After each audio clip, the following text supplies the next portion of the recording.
Mesdames, Messieurs, bonsoir. Voici les titres de ce journal. Ce 1er novembre, c'est la journée mondiale du véganisme, une pratique de consommation qui exclut tous les aliments de provenance animale, un mode d'alimentation sur lequel les avis divergent. Vous le constatez peut-être déjà dans les rayons pharmaceutiques, certains médicaments traditionnels font aujourd'hui objet de prescription médicale et donc officiellement commercialisés. Un docteur en pharmacie nous édifie davantage. Ils sont de plus en plus utilisés dans la prise d'images aériennes, dans la surveillance ou encore dans la livraison, mais l'utilisation de cet outil aux nombreuses utilités que le drone est régi par une réglementation au Bénin.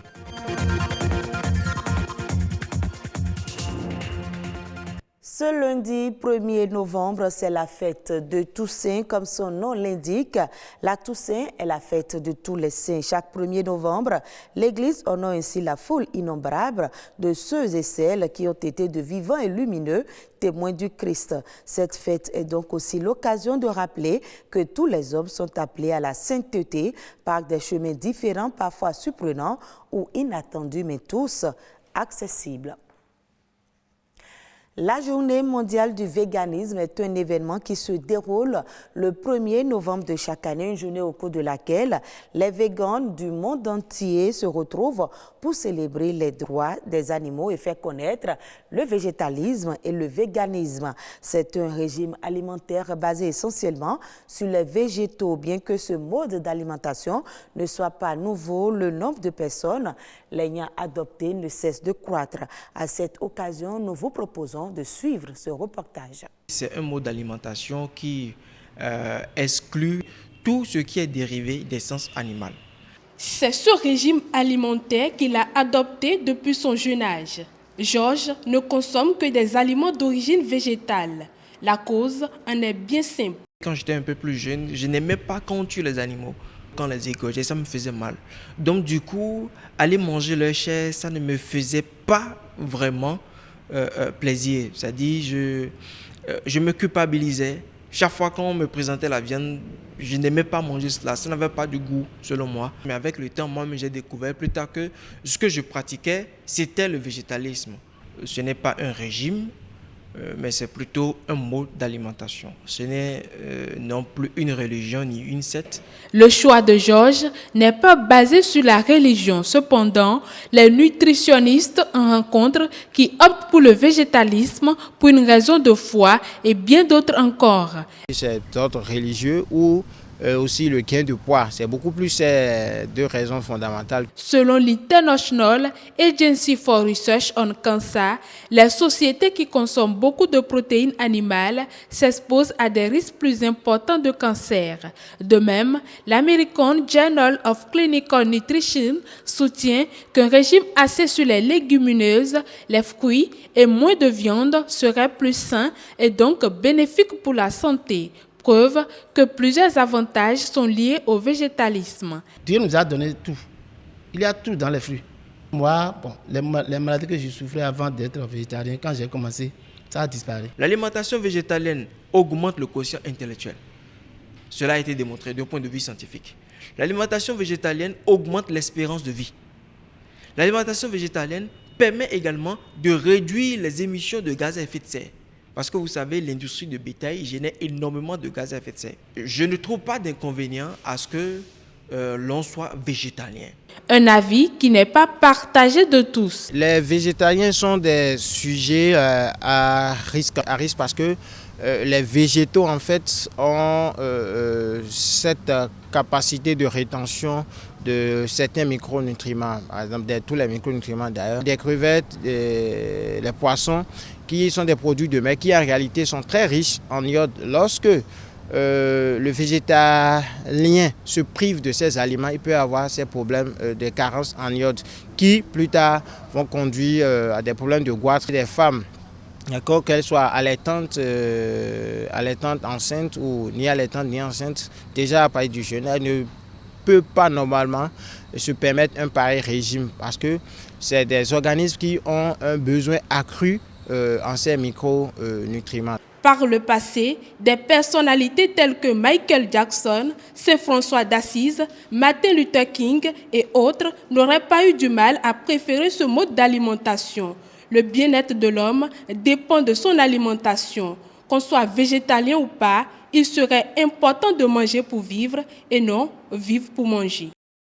Dans les officines pharmaceutiques, on retrouve de plus en plus les médicaments à base de plantes. Le recours à une médecine traditionnelle de qualité peut faciliter la fourniture de soins de santé aux populations selon l'Organisation mondiale de la santé. Ainsi reconnue pour leur efficacité à la préservation de la santé, beaucoup se demandent si ces médicaments subissent le processus de contrôle et d'homologation du ministère de la Santé avant d'être commercialisés en pharmacie.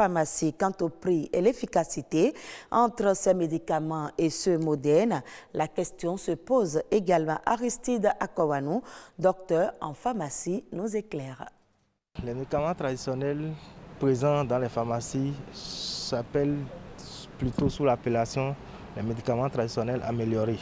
Ces médicaments traditionnels ne peuvent pas se retrouver en pharmacie s'ils n'ont pas une autorisation de mise sur le marché béninois. Du coup, l'État a allégé un peu l'autorisation de mise sur le marché pour ces médicaments et on appelle autorisation allégée de mise sur le marché.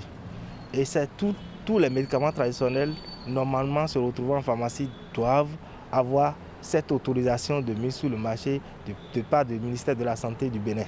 Dans certains pays, il existe la médecine moderne dans les CHU et la médecine traditionnelle à côté. Et c'est ce qu'on souhaite aussi. C'est une complémentarité, les médicaments traditionnels améliorés et les médicaments dits de spécialité ou les médicaments modernes. Ce n'est pas des concurrents. Chacun reste dans son rôle et chacun se complète à l'autre. On arrive parfois à retrouver sur des ordonnances les deux types de médicaments, où on met le médicament moderne ou le médicament spécialité, on met après le médicament traditionnel. Ça se retrouve parfois où on a des conseils du pharmacien sur les médicaments traditionnels ou aussi on a des conseils des praticiens.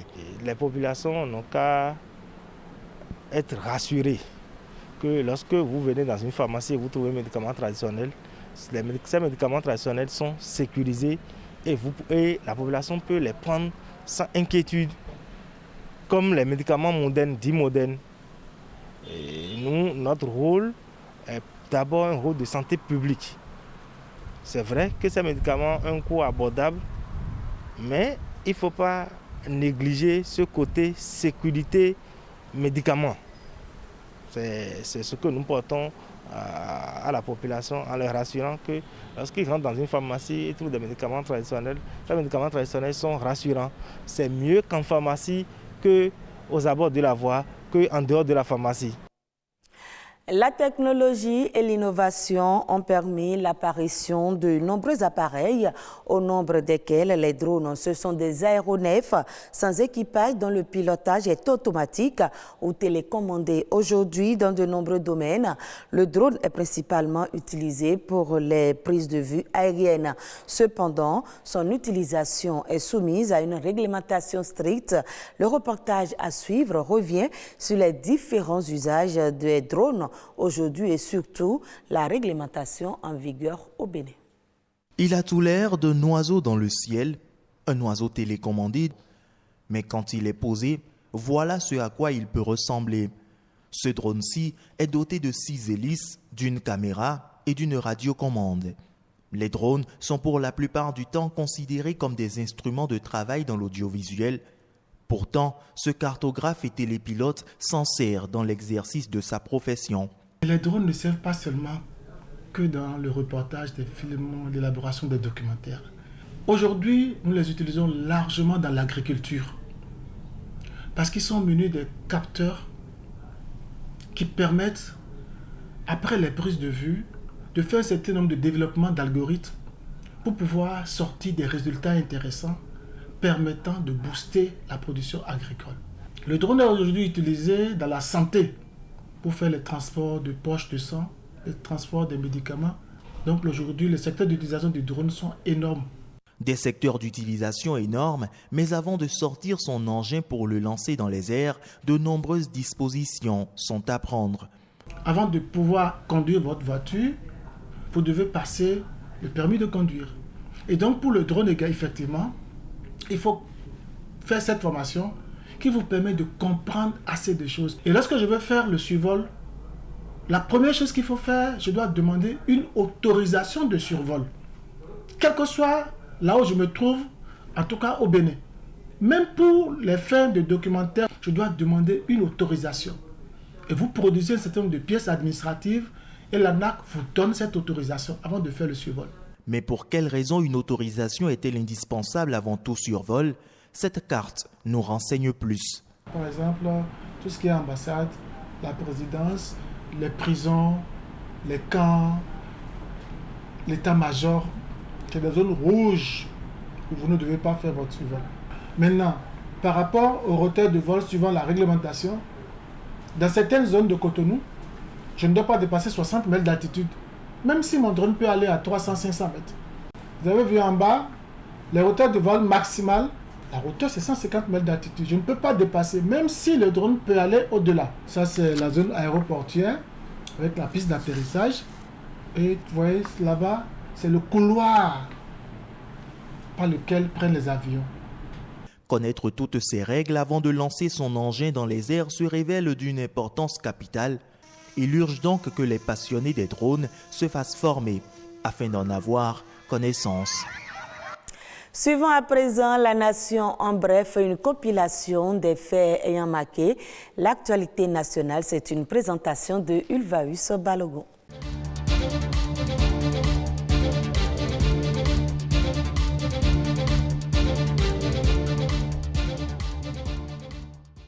Le gouvernement, à travers le ministère des Enseignements secondaires, techniques et de la formation professionnelle, a engagé des discussions avec la Société nationale de la mécanisation agricole, spécialisée dans la mise en place des matériels et équipements agricoles, dans la formation à l'utilisation et à la maintenance des dits matériels et dans l'identification et la mobilisation des partenaires au profit du développement de la mécanisation agricole. Les mêmes discussions se sont également poursuivies avec ATC Industrie Bois, spécialisée dans la transformation du bois pour la fabrication de divers meubles et accessoires modernes. Ces échanges entrent dans le cadre d'un probable partenariat dans le domaine de la formation en vue de l'atteinte des objectifs de la stratégie nationale de l'enseignement et de la formation technique et professionnelle à travers la mise en place des lycées techniques et agricoles.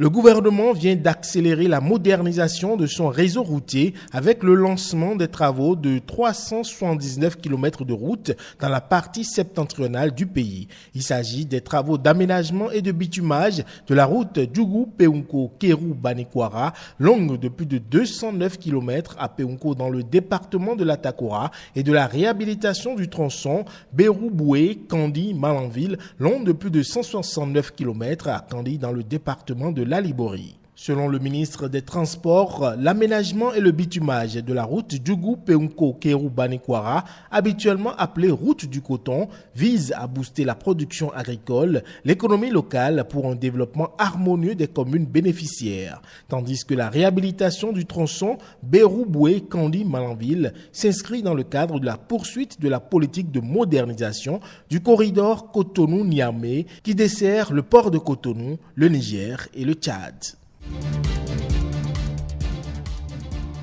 La mise en œuvre de la phase pilote du volet formation du projet Arche suit son cours. Des artisans en peinture, carrelage, staffage, électricité, bâtiment et maçonnerie ont été accueillis sur le site de construction des logements sociaux à Rouedo à travers un accord de partenariat entre l'Agence nationale de protection sociale, le Programme des Nations unies pour le développement et l'entreprise chargée de la réalisation des dits travaux. Ces artisans sélectionnés bénéficient de renforcement de leurs capacités dans le cadre de la mise en œuvre du volet Arche Formation. En visite sur le site de Rouedo, la ministre des Affaires sociales et de la microfinance, Véronique Tony-Fodé, s'est dite satisfaite de la mise en œuvre efficiente de cette volonté du président de la République qui est de prioriser la main-d'œuvre locale.